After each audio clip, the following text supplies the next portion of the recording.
But we begin this hour with the breaking news overseas. And joining me right now with the very latest is Sky News foreign correspondent Mark Stone in Ashkelon, southern Israel.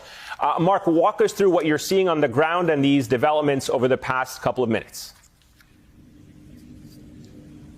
Well, goodness me, a very, very swift, yet another swift escalation in the violence here in Israel, in Gaza. Within the past few minutes, well, within the past half an hour, Hamas has launched 130 rockets from Gaza towards Tel Aviv. We saw as those rockets flew over our heads here in Ashkelon, we saw the Israeli missile defense system, the Iron Dome as it's known, lighting up the night sky as it tried to take out those rockets as they headed north. What we can tell you tonight is that there are fatalities in Tel Aviv. We have seen pretty horrific imagery of injured people on the streets of Tel Aviv. One person is confirmed to have died in Tel Aviv today. 2 people have died down here in Ashkelon as well. That is the Israeli side of this very dangerous and escalating conflict. On the other side, as the Israelis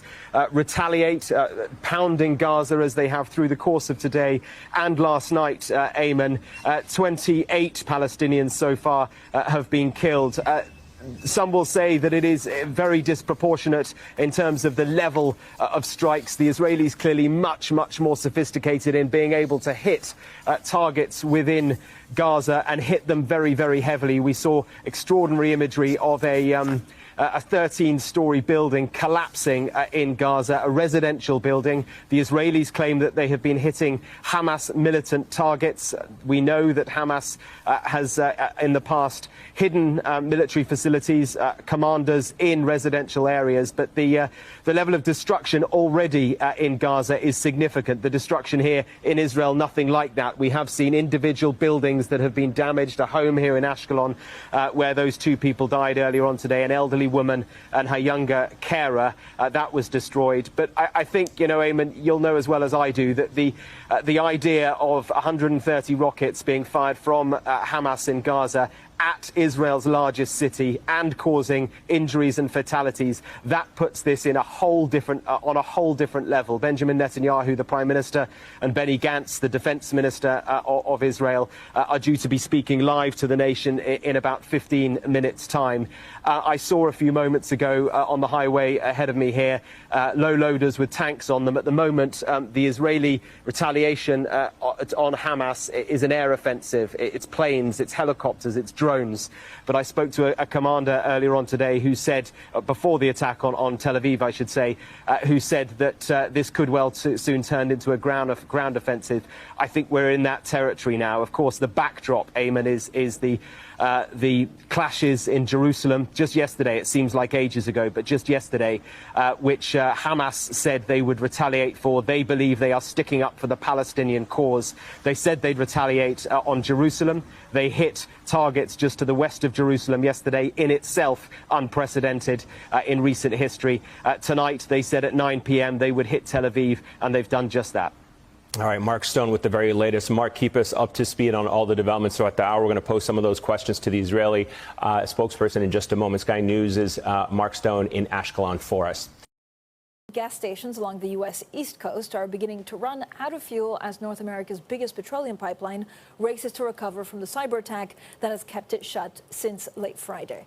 Colonial Pipeline says it's manually operating a segment of the pipeline and now expects to substantially restore all service by the weekend. Well, joining us now is our cybersecurity expert, Jamie Terabay. Jamie, President Biden says that Russia is not really responsible, but some of the software, some of the servers are in Russia. What's the nuance? Well, thanks for having me. I guess in terms of Russia's possible role in the cyber attack, we haven't heard anything directly from the Kremlin and the Russians. That in the past they have denied involvement in cyber attacks, even though the U.S. intelligence agencies have concluded that Russians have been behind many attacks, including most recently the SolarWinds hack. What we know is that President Biden said there was evidence the hackers, all the software they used are in Russia.